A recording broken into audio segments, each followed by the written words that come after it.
Hey guys, exciting news! Firmoo just turned 16 this September, and to celebrate, they will be giving out a prescription glasses to new users. Yes, you heard me right. A free pair of stylish prescription glasses. So this is mine. Ensure that you click on the link to get it.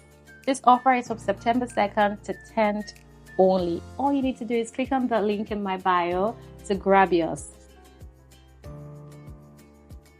Hi guys, welcome to My Opinion, the podcast. My name is Biola. All we do here is listen to stories. I can relate to it. I drop my opinion. Then we can have some chit chat about the conversation. Today's topic is a topic that a lot of us shy away from. It's something that we need to read about it, calm down, and understand it in depth before you respond. So I'm just going to dive into the story for today. When I first moved out and started living alone, I couldn't rest. Every time I tried to sit and relax, I would feel a deep guilt, like I was being lazy. Then one day I clicked. Growing up, my mom was always doing something. Cooking, cleaning, working. If she ever caught me sitting down, she would say, "Is this how you behave in your husband's house?" I grew up thinking that rest is equals to uselessness. Even till now, when I see my daughter relaxing, a part of me wants to say, go and do something productive with your time. But I'm learning to pause, to unlearn. I want my daughter to grow up knowing rest isn't a reward. It's a right. Short, straight to the point, and then it has a lot unpacked in just one paragraph. What are generational patterns? Probably an habit. Several things that have been passed down from one generation to the other. Sometimes they don't have to be bad.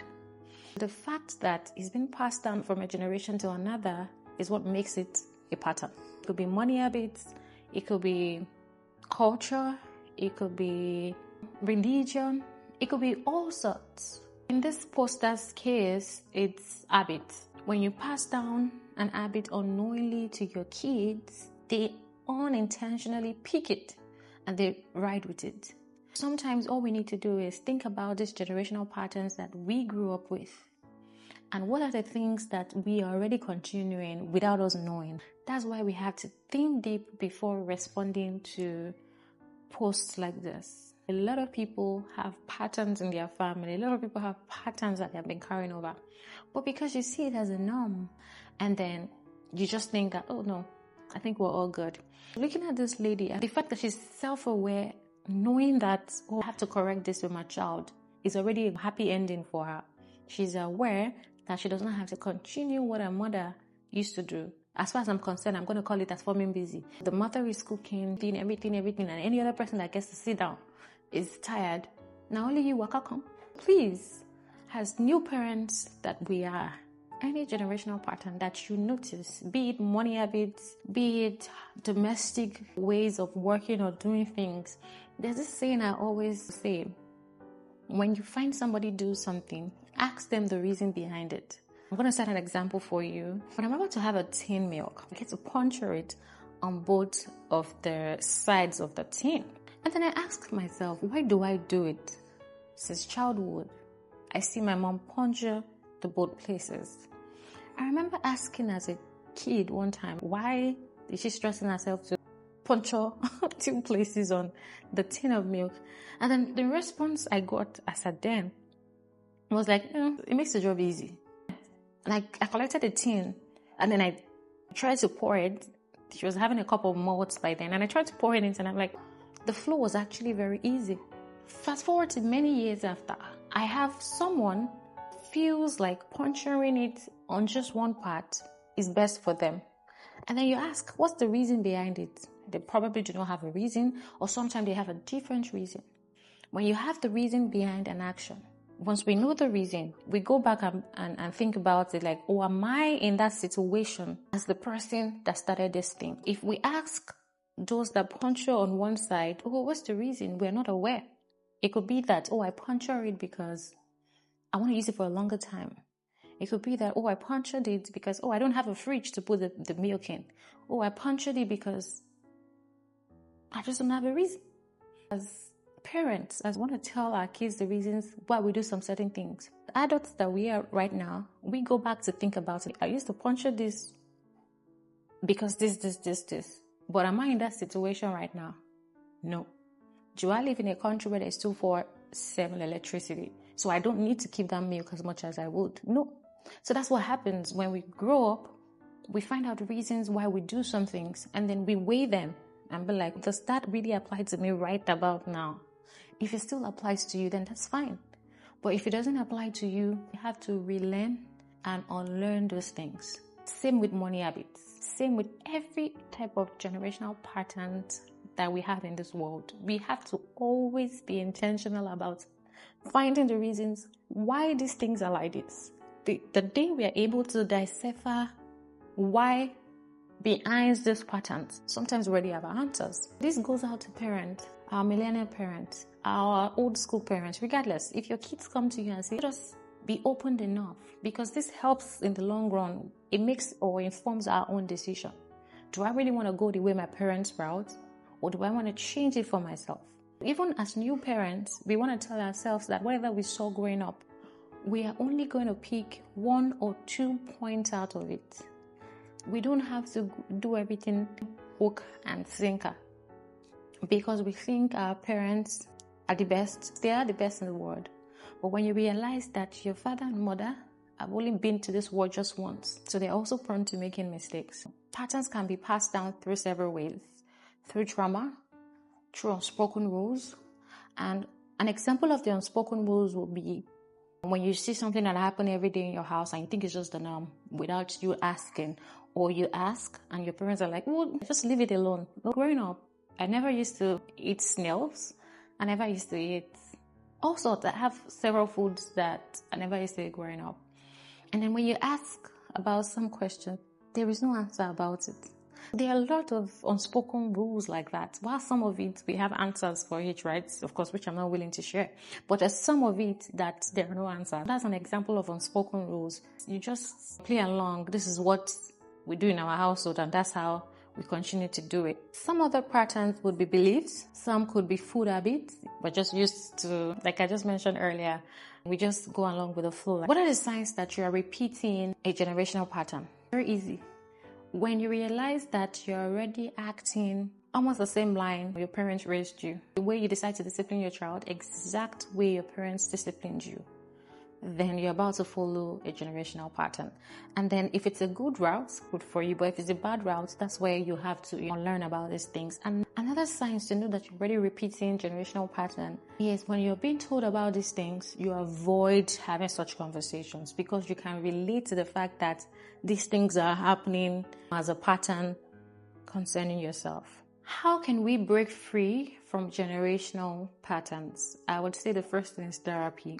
Unlearn and relearn. Therapy has done it for a lot of people. For a lot of us are still going through it. And therapy is the best you can go through, where you can unwind with your therapist, talk about your childhood, talk about the things you saw growing up, and then the things you're already doing. It can help you decipher and put you through and let you know if you're already going in the line of repeating patterns or if you're on a good line. Another way to also break free is being aware. So when you're aware that there is an underlying issue about not repeating it, then it makes life easy for you, because you're self-aware that I have a tendency to be this type of person, but I don't want to be. Another way to redefine patterns would be having honest conversations just like this. Everybody is just trying to make ends meet. We're just trying to get better as individuals. When you have honest conversations about topics like this, we learn from one another. The last one I would say is choosing a new life intentionally. And this is one thing I know I've mentioned on this channel. I've mentioned it for a couple of people that are familiar with me. Something that I always say. Let us be intentional about parenting in a different style. This is 2025. We cannot afford to miss it. If your parents did not miss it, you cannot afford to miss it, because now you're equipped with several things that can help you get better. Some of our parents were not even equipped with this and they still did a good job. Now imagine you have everything you need to become a better person. Why wouldn't you not be better? There are a lot of habits and patterns that, if I start today, we will not end this show. We will not end, and I want to wrap up. There are a lot. Same for me as well. I'll use another example. In my house, when I make swallows, poundo yam, or whatever it is, whatever swallow, regardless.